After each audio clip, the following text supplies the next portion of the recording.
To Cash App money to Apple Pay. Start by opening the Cash App on your mobile device and logging into your account. Once you are logged in, tap the Balance tab at the top of the screen and select Cash Out.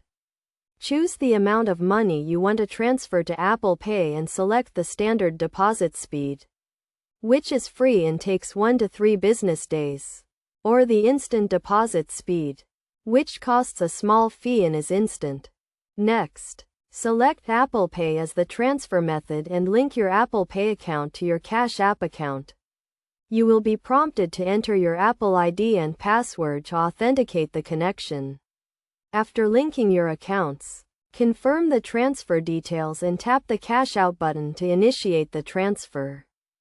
It may take a few minutes for the transfer to be processed and for the money to appear in your Apple Pay wallet. Once the transfer is complete, you can use the money in your Apple Pay wallet to make purchases online or in stores, or to send money to friends and family.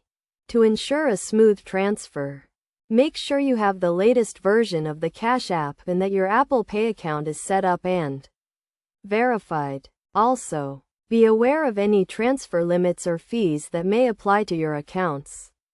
By following these steps, you can easily transfer money from your Cash App account to your Apple Pay wallet and enjoy the convenience of using your money to make purchases or send money to others.